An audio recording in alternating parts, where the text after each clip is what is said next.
Once Forest focus, we head into the first international break of the season with Nottingham Forest unbeaten in the Premier League after drawing 1-1 with Wolves on Saturday. We'll review that game, the season so far, and discuss some of the key players in the company of, first of all, Greg Mitchell. Morning, how are you? Good, yeah. Raring to go. There's mixed feelings about the season so far, isn't there, in the comments? So it should be a good one. Yeah, certainly are. And about a couple of players. So we'll get into all that as well with Mikey Clarke. Mikey, how are you? Yeah, morning. Really good. Thanks, Matt. How are you?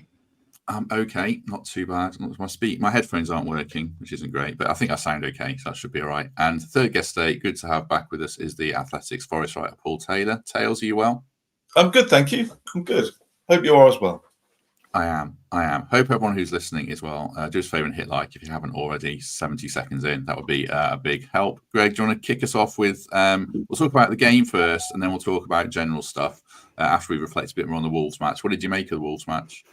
I think if you're looking at it as a whole, and especially looking back over the last 2 and a bit seasons, we're clearly a competitive Premier League team now, aren't we? We clearly compete against the likes of Wolves and teams that we're going to be up against in the future. It shows that we're not just scrapping and hoping and scraping every point we possibly can. We more than deserve these 5 points so far, and arguably should have been more. So overall, especially the Wolves game, it's given me more confidence.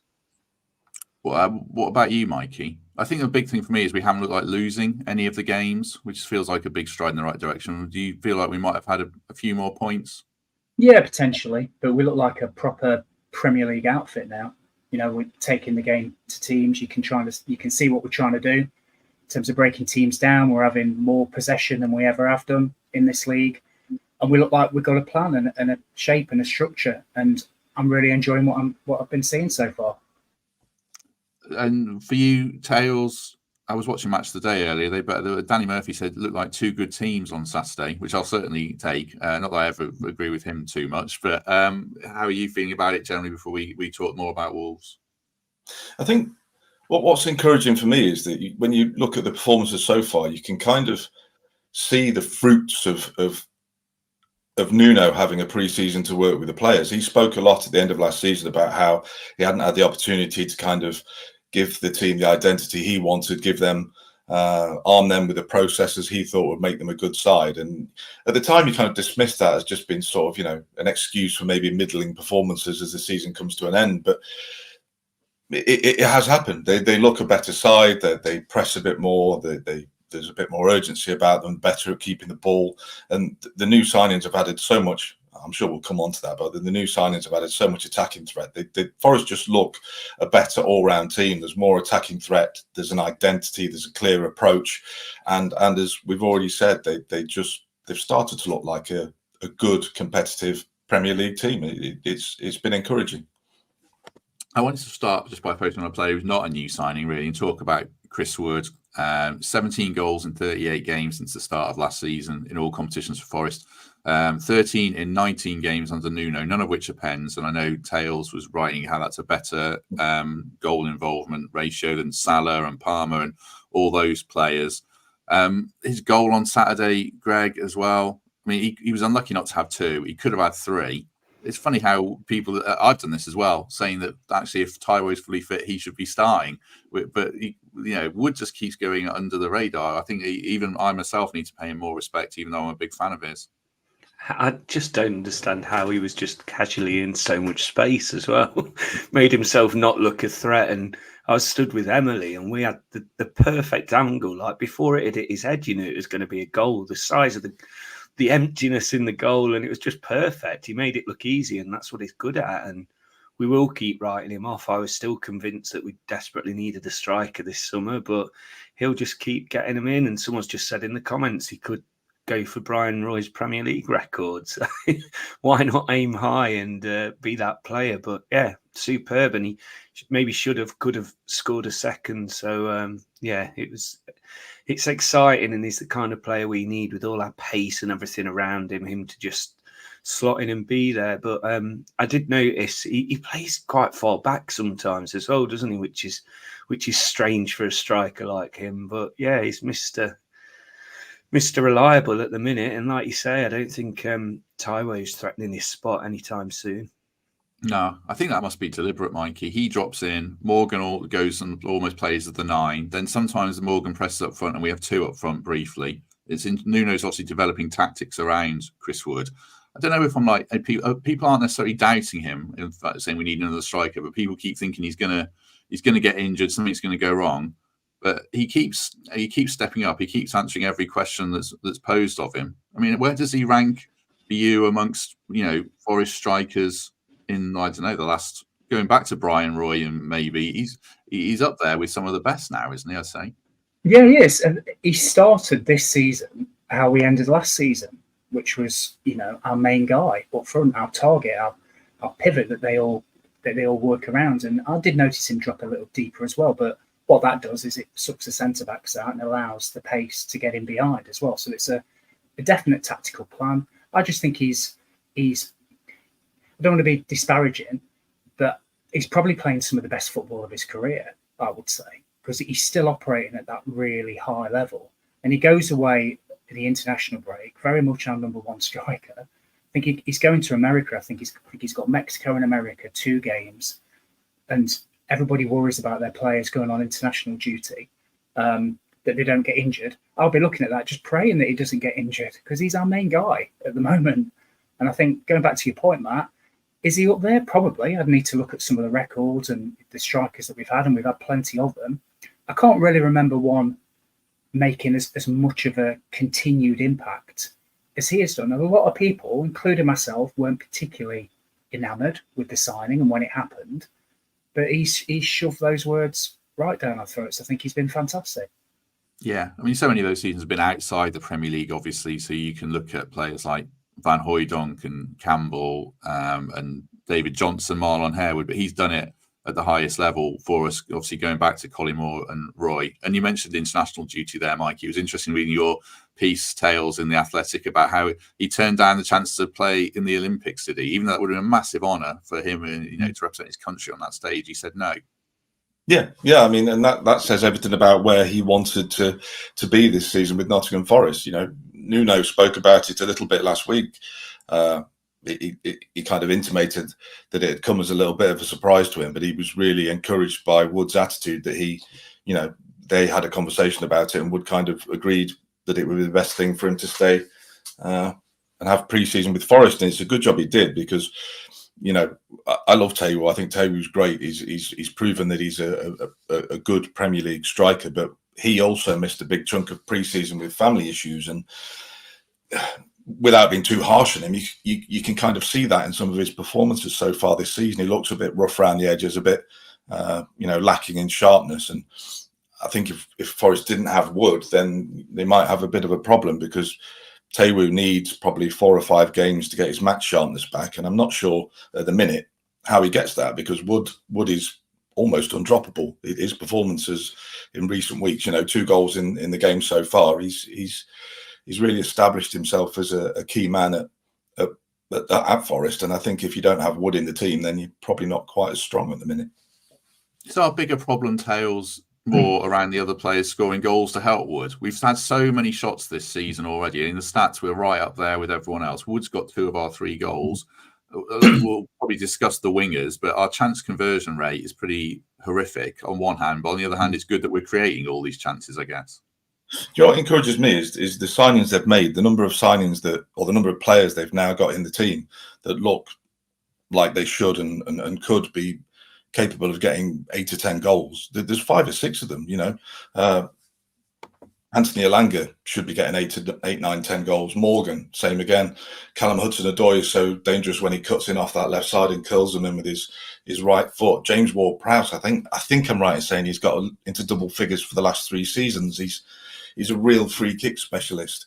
Jota, Sosa. Jota already looks as though he's won over the fans with the Portuguese Jack Grealish, and Sosa looks like he's a proper player as well. So straight away you've got so many players who look like they can get goals. If Ryan Yates can carry on his pre-season form, then maybe he'll start to get the kind of goals that he should be doing given the positions he gets into. Elliot Anderson, he looks really good as well. There's so many good attacking threats and talented players in that Forest squad now that for the first time in a couple of years, you don't look at the team and think, well, where are the goals going to come from? It's really encouraging. I like it. What did you make of the wingers on Saturday, Greg? Because now they've got pressure on their minutes. You see Jota coming on and, like Tel says, winning the fans over. That bit where he ran back and slid in and won the ball back. Fans love that. Sosa, he was bright when he came. I found him a bit frustrating, but I think I'm going to love him because he'll give the ball away and do magic stuff as well. But of the starting wingers, what did you make of Hudson-Odoi and Elanga?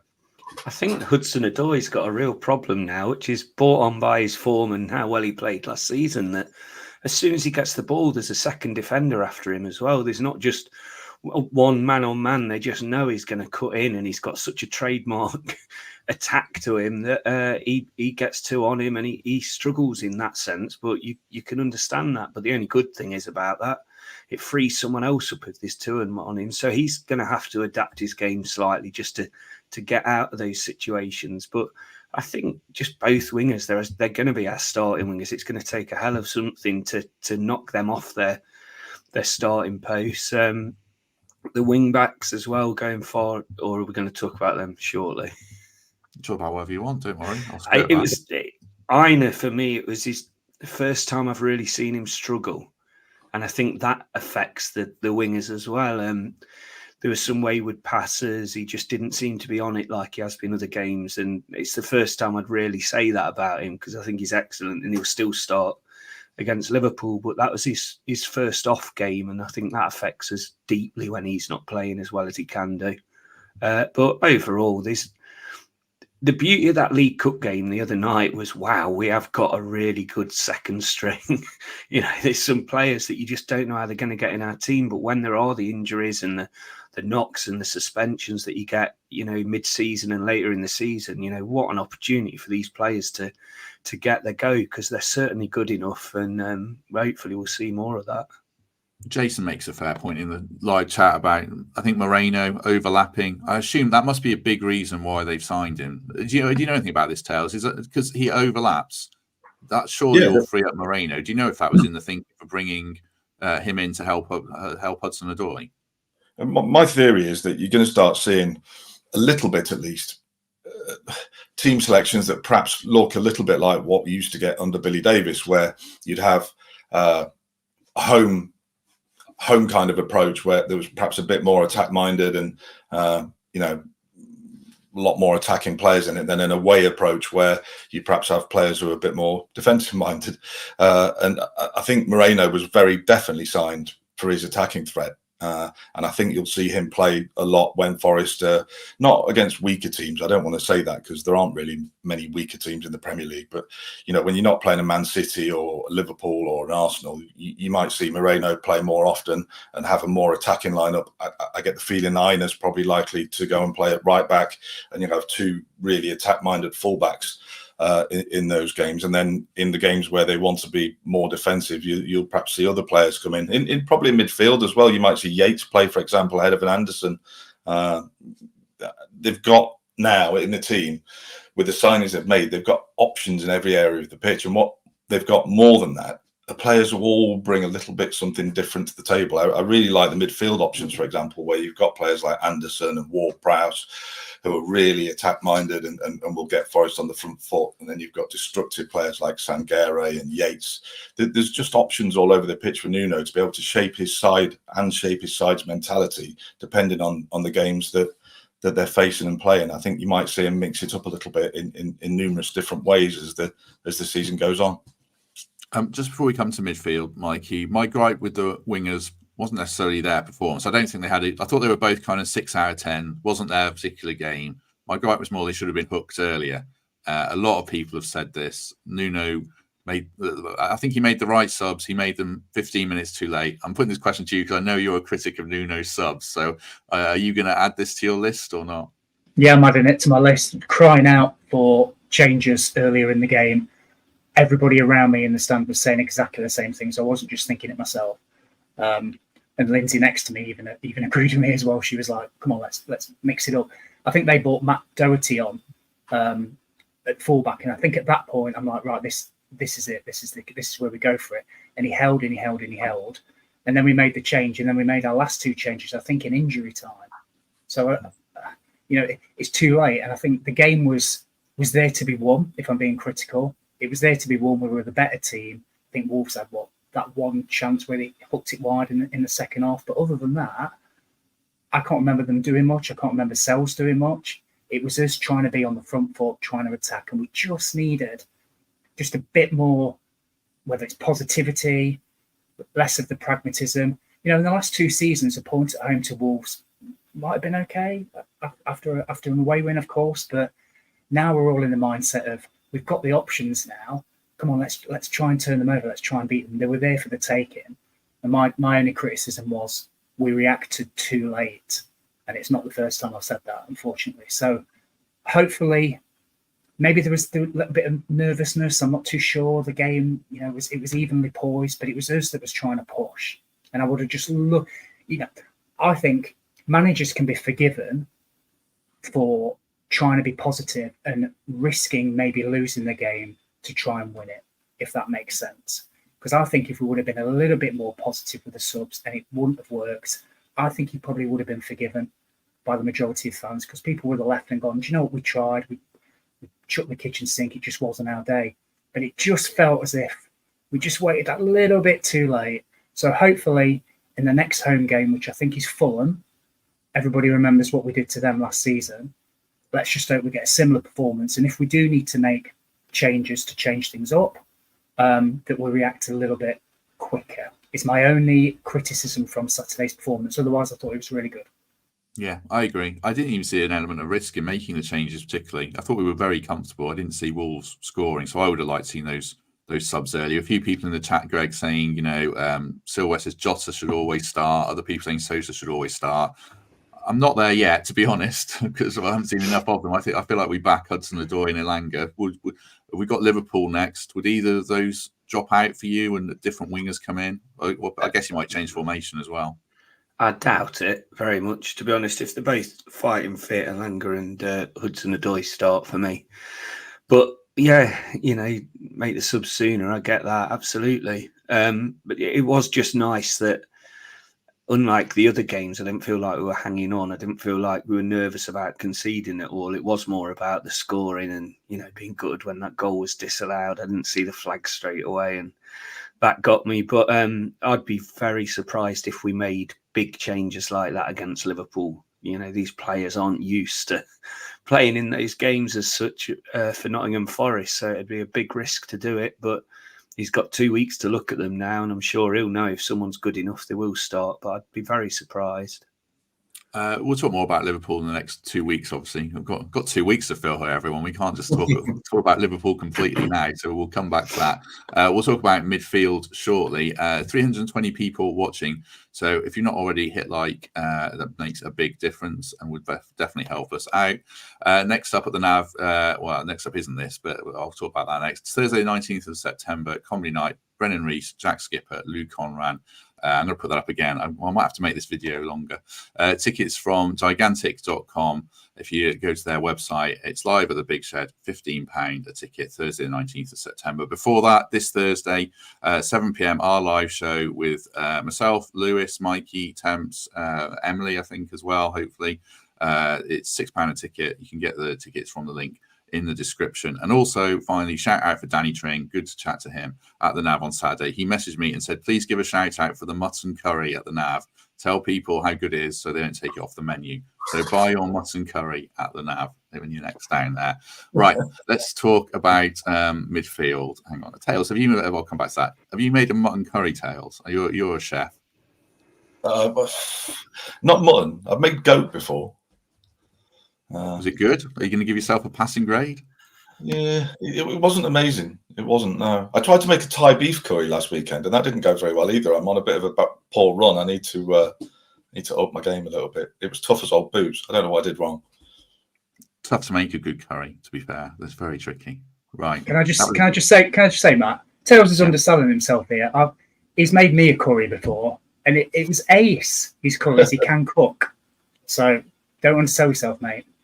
No, he can cook. He is a good cook. Right, back to actual football and Nottingham Forest, which we're here to talk about.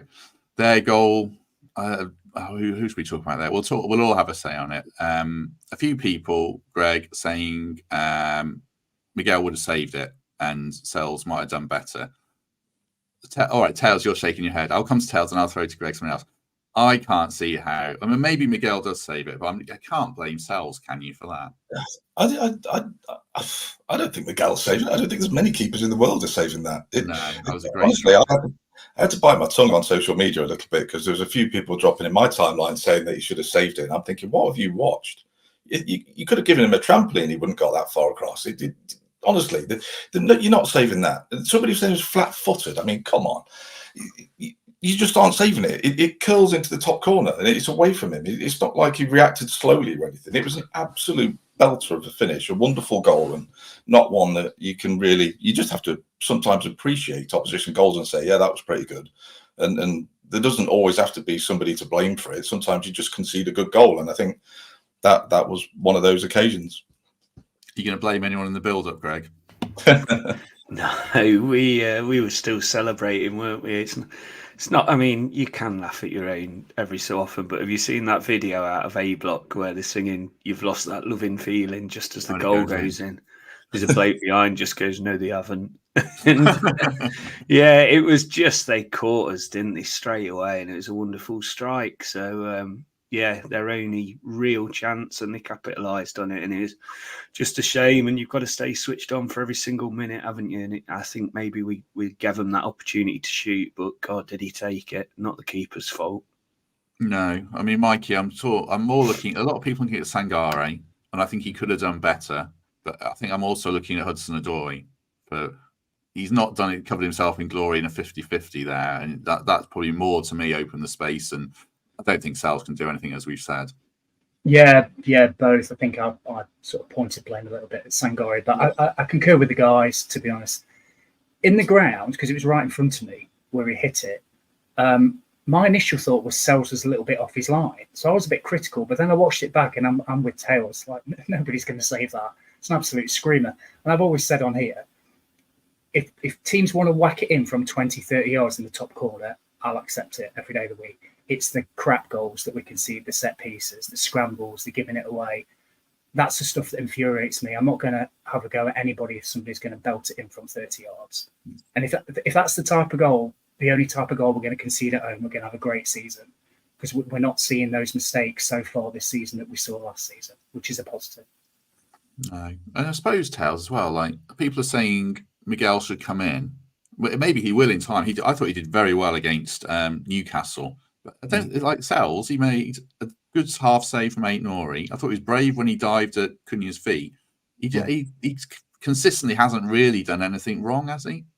No. I mean, Forest did.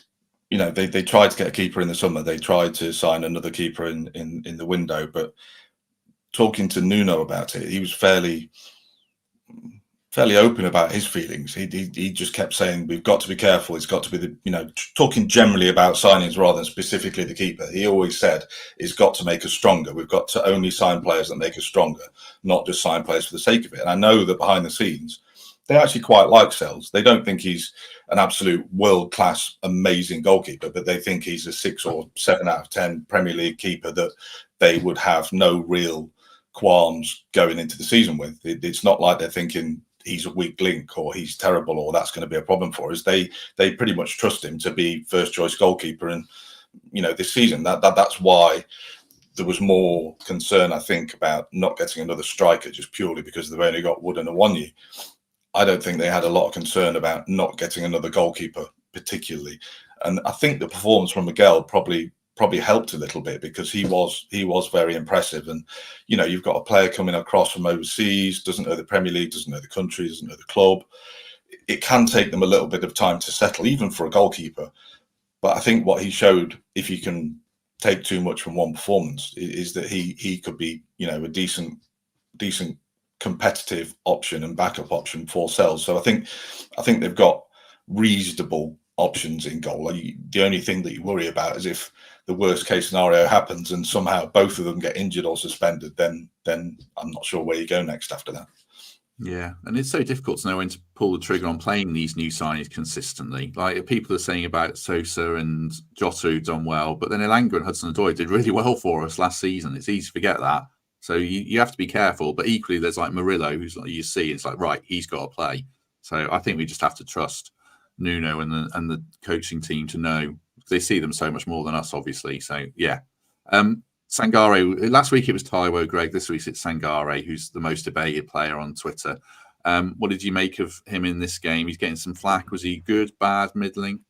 He's the most debated player in my WhatsApp groups as well. I've stepped back from it, to be honest, and just watched them argue between themselves. But stats are so, what's the word? You can just make of them what you want, can't you? I, again, think that there's an improved player there from last year, and the first half performances especially have been much better. I'd stick with him as well. I think he's going to keep improving. He's clearly getting his fitness. The Premier League pace is getting to him a bit, but he can do it. There's mistakes, of course, there's when so much of the ball goes through a player like him. There's going to be issues there, but I'm certainly more impressed than I was last season. And I know a lot of the fan base clearly aren't, and they want that change, but it's not done us any harm yet. We're unbeaten, and you know that central bit of the park is pivotal. So I'd stick with him myself. Yeah, there's no way I'm dropping him. I mean, like Greg says, stats can tell different stories. On one hand, his tackling stats and interceptions are great. On the other hand, his passing stats aren't so good. I suppose, Mikey, I've got two questions against him that he hasn't yet answered. One's around use of the ball, as we've seen in every game.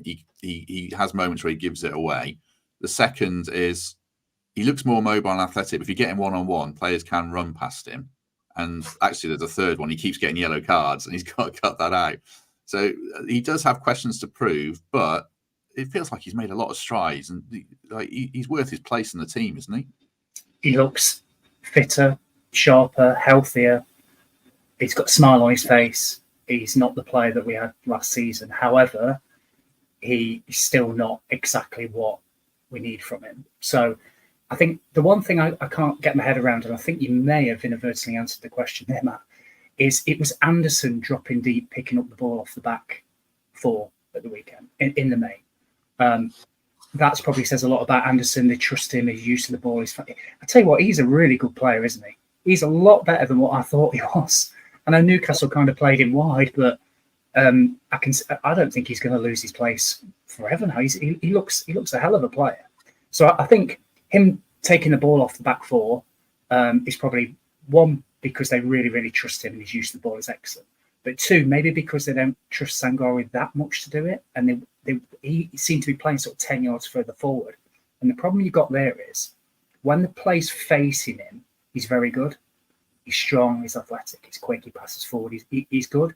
When he gets turned, he's not the quickest and he's not great. So he keeps picking up yellow cards when players seem to run past him.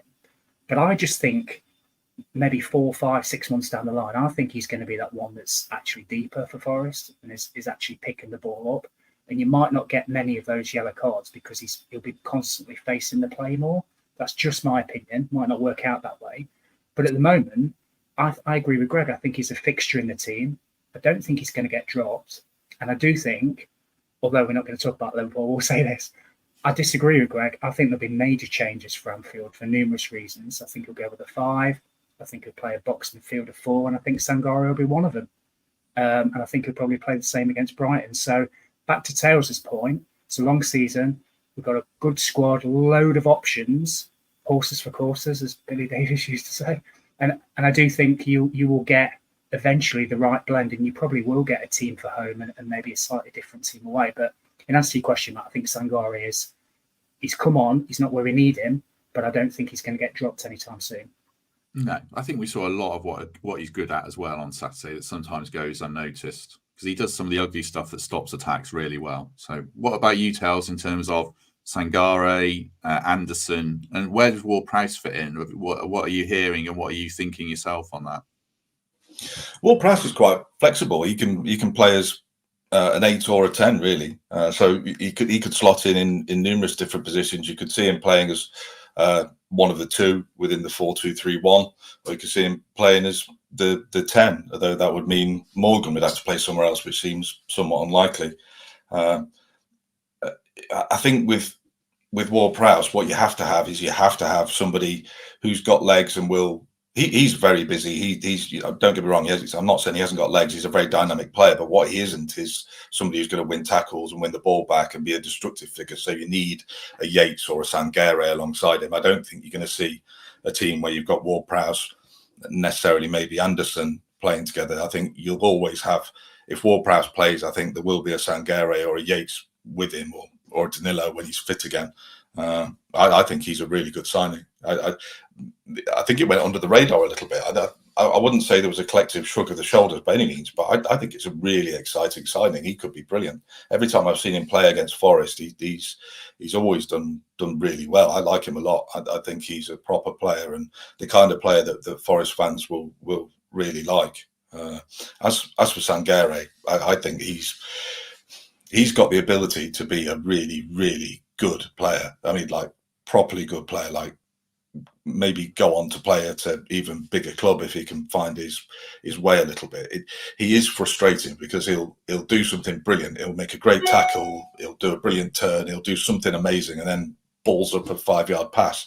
And you just get a little bit frustrated by him because you can see he's got it. And I don't know whether it's focus, concentration or what, but if he can fine tune those little areas where he can improve, I think they've got a really exciting player on their hands. I think he could be very good indeed. And I know Forest feel that way as well. They think he's going to be a player. And I agree with the other lads who are saying you'll probably see him in the team for a little while because they want to see if he can become that player.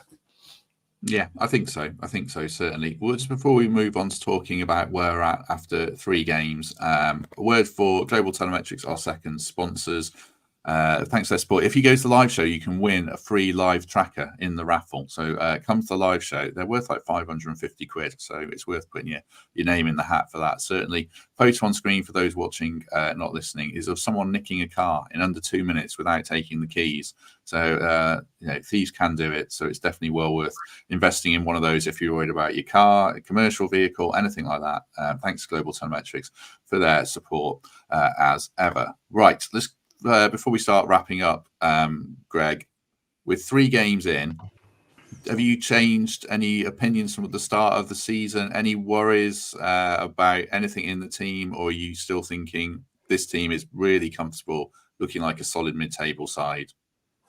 Yeah, I think I'm a little bit disappointed we haven't picked up as many points as we deserve, to be honest. I think we should have had more points just from the performances. Players like Anderson coming in and just settling in and being such a strong presence and really exciting are the type of players that are going to get us up that league. So if anything, my expectations have risen slightly, much to the horror of some. But I just think we're not in danger. We're much, much better than 4 or 5 teams already this season. And I know we haven't played any of the big guns yet, but Bournemouth have shown what they can do. I know it's Bournemouth, but they're a very good side. And we should, were we 3 inches away from winning on Saturday? It was just cruel that. But I'm just more confident than I have been over any of the seasons that this is going to be a much more settled. We're going to have some breakthrough players. We can have players that are desperate to get in that team that just can't find the spot. And I'm just excited. I'm really excited to, once this international break's out the way, that always comes way too soon, just to see where we are. Because by October, you usually figure it out who's who and where we're going to be. Yeah, it's difficult, Mikey, to know, like Greg says, how good are these teams. I think Bournemouth are going to be decent, and I think Wolves probably be all right. I think they'll start slowly because they've got awful fixtures, but they'll be all right. But it's hard to know. Like, you look at Man United yesterday, absolutely horrific again. But then there's other teams like Bournemouth that I think are going to go under the radar. So I don't think any game's going to be particularly easy this season compared to last season. So how are you viewing the three fixtures thus far when you kind of take all that into account? I probably, I kind of concur with what Greg's saying. I think results-wise, maybe a 6 out of 10, but I think performance-wise, you're probably pushing an 8, and that's what gives me hope. Because any team at any level can win a game of football. you just need one chance and it goes in. Look at Derby the other week against Borough. I think they had one shot and Borough had 22 or something. So you can win a game of football. But what I've seen over the last 4 games is a team that it looks like a proper outfit now. They look sharp, they look fit. There's competition for places, there's options. We've had some of the most shots in the league. It's more front foot. We're getting over 50% possession. It's a step on from what we've seen in previous seasons. And points will follow if we keep doing this. So it's the behaviours, it's what we do on the field. So if we keep doing this, then we'll rack up the points. The next couple of games are really tough, of course, but everybody plays everybody. And I think I agree with Greg. I think it's going to be about the October mark when you've played, 10, 12 games, maybe slightly more, and you probably start to get a real feel. And I actually think we'll be okay as long as we keep continuing to do what we've done in those first few games, because you'll win more games than you lose playing like that. Suvik in the comments has actually mentioned what I was going to say, Tails. Around the next 4 games, are we going to need a bit of patience, do you think? Because I'm expecting us, if I'm honest, to lose to Liverpool. I wouldn't be surprised if we lost to Brighton. And then Fulham at home, it is tricky, but we did well against last year. And then Chelsea away, which you don't know. So the next 4 games, which I think does lead into the next international break, are we going to need to be patient as fans and hope that we, pick up the points that it's going to be tricky, but we can pick up enough points to stay roughly where we are now, or maybe drop a little bit in the table? I think the key word is the one that Mikey just used. It's performances. If Forest continue to perform to the level that they have done in the first few games, that's the most important thing. It's about producing the highest level of performance you can, and then see what that gets you. I don't want to be cynical, but you find it hard to envisage a world where Forest win at Anfield. I'll be perfectly blunt with you. I can't see it. They looked pretty darn good yesterday, and I think teams like them are just a class above. Don't get me wrong, the stars might align, and Forest might pull off something that surprises all of us, but I think realistically, if Liverpool play to their best, then they win that match, and Brighton will be very difficult as well. So I think what you have to judge Forest on in the next few games is their level of performance and whether they can keep improving. And that almost matters. I hate saying this because it sounds like a cliche, but it matters almost more than the results, that they just keep performing and showing that they are improving. And if they continue to show the identity they have done and the fact that they look like they've got a clearly defined approach to matches now, I think that's what I'd like to see. And then you kind of judge them on that, because like the other lads have said, if you keep performing to that level, you're going to pick up a lot more points in other games, perhaps further down the road, and you'll find that Forest maybe end up finishing, 12th or 13th at the end of the season and don't have a relegation fight on their hands, which would be significant progress in itself. I think that's what they've got to be aiming for this season. It might be dull, but let's just have a dull season where they finish 12th or 13th and don't have to worry about relegation. That would be incredible in a sense. I'd be happy with that. When you watch teams like Everton, struggling badly, Leicester, Southampton, like Greg said, I think there's much worse teams in the league than us. So I think we'll be all right. Man U. Liverpool. Man U, yeah. I don't know if people saw, there's a video on Twitter of them in training passing it, and it's absolutely insane. The way they pass the ball in short, sharp passes, and then they did it against United at Old Trafford. That's like 55 minutes just taking the mickey, basically. So yeah, really, really tough one. Greg, any final thoughts? Any other business from you before we wrap things up? No, it's just been fun, hasn't it? The first few weeks, you can't really complain. There's not many undefeated teams in that Premier League now. We've managed to do that, and it's like Mike said earlier. There's no real poor teams. We've done really well to get where we have. So I'm just excited for the rest of the season now. I feel like it's our most settled we've been since we unexpectedly came up, and we're just building. So, like Tails says, yeah, I'll take 12th or 13th this season, but if we get 12th or 13th, I'm going to be a nightmare next season, because we're going to have to start getting 7th or 8th then. So yeah, just keep at it, Forest. And just a quick shout out for Laura again. She's hammering home her cycling challenge. She's cycled as far as way into Scotland now, and still going for Stand Against MND. So her link is pinned on the top of my Twitter page if anyone wants to get involved or just have a look how Welsh is doing. I'll drop it in the description again. I haven't mentioned Morgan. Are you going to watch England, Greg? Yeah, weirdly, that was. I hate this international break. Whenever it comes, you think, "Oh God, like why is it here so early?" I'm just getting into it, but for the first time ever, it's like I can't wait now. You know, even if he just makes a bit of a cameo appearance or they talk about him in there. This is what it must be like when you become that team that has England players playing. So yeah, I'm dead excited for all the Forest lads and girls that go home and away for England matches as well, that they've got one of their own in it. That must make a big difference. So yeah, just fantastic news, and good on Mark Dennison for making a big deal of it as well when he announced his name on Saturday. That was great. He's got to start one of the 2 games, hasn't he, Tails? Surely, I would think, with Bellingham not in the squad.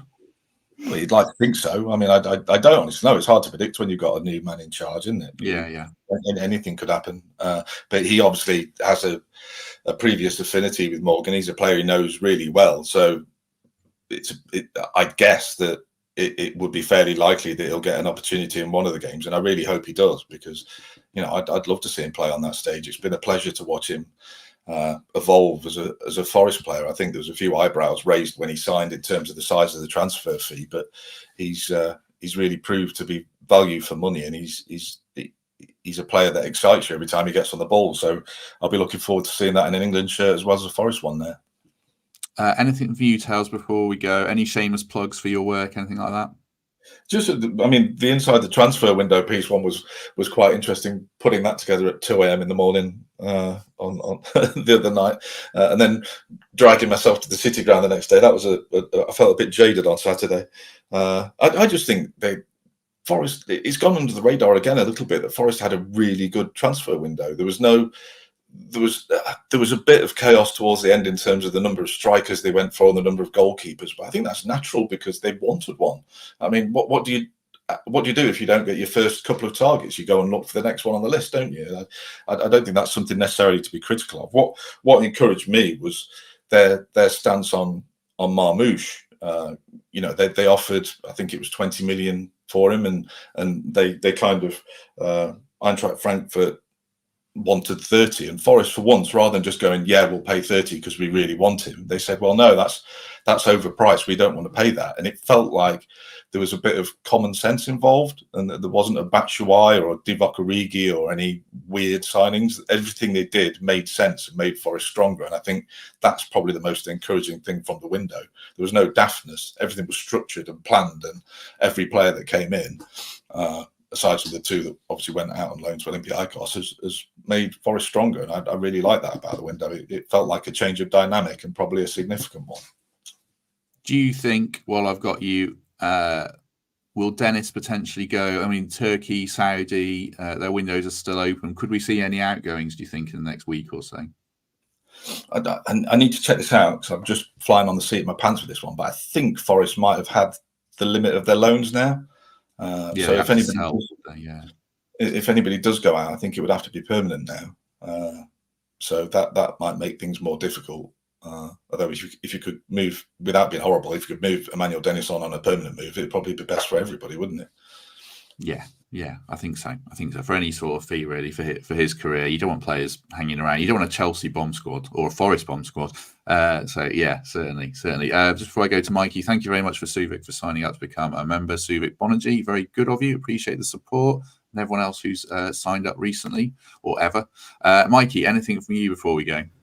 Only a quick one from me. I don't usually do this, but I was up at 4 o'clock this morning to drop my parents off at the airport. They're off to Corfu for holiday while after work, which is typical. Yeah, that's just the world. Just want to say congrats to my dad, who won a gold medal at the Transplant Games. And for people that don't know what that is, it's basically Olympic Games for people that have had transplants. Essentially, he took a kidney. I was going to say borrowed a kidney from my mum. I don't think she's going to have it back. He took a kidney. Sounds like he's nicked it as well. I know. He's like Doctor Who. He's got like different organs. Anyway, so he won a gold medal at the tank, so he did really well. But actually, that's not why he's buzzing. He's buzzing because he's 7th, I think, in the fantasy league in our Forest Focus fan. So he's had a great couple of weeks, and now he's off to sit on the beach, which is just typical. But seriously, congratulations to him. Yeah, well done, Tony. Well done, Tony. This was on my list, actually. Tony is 8th in the Fantasy League. He and your nephew Jake were talking like it was Ferguson and Wenger in the WhatsApp chat last night, how they're eyeing up top spot. So, yeah, Tony's 8th. Shout out for Paul Morley of this podcast, who's 9th, 260 points, which is ridiculous. Danny Bullivant leads, Matt Lake 2nd, and Runa Hayden 3rd. So well done to everyone who's had a pretty mad start to the season. A couple of things from me. I've already plugged the live show. Do get your tickets for Thursday night. Shout outs from the weekend. Lovely to say hello to quite a few people.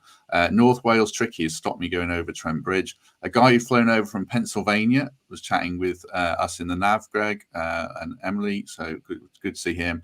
2 Northern Irish guys who'd flown over from Belfast. It's mad how many people fly over for these games, by the way. Must cost them a fortune. Richard Spray, speaking of flying over, he come from Oklahoma for his first game in like 30 years. So good to see him. And finally, good to meet the guy who told me he'd taken me to my first game and put me on a milk crate behind in the Trent end, to which I replied, that wasn't my first game. To which his wife replied, yes, it was. And I was like, no, it was definitely not. It was West Brom away. And then it turned out, of course, they were talking about the other Matt Davies. It was him who's the first game they'd taken them to, the commentator. So, yeah, that was a case of mistaken identity, not for the first time. Right, last thing I was going to plug, I got a message about a project called Time Out Gambling in Nottingham. I'll put the link in the description. I don't do gambling ad readouts deliberately, but you might hear gambling ads before the show on the audio feed. So I don't want to be hypocritical, but obviously gambling can develop into a problem. So if you want to look into that, if you think you need some help, then there's a link for Time Out Gambling Project. They're Nottingham based. It's in the description, and I'll put it in the comments as well.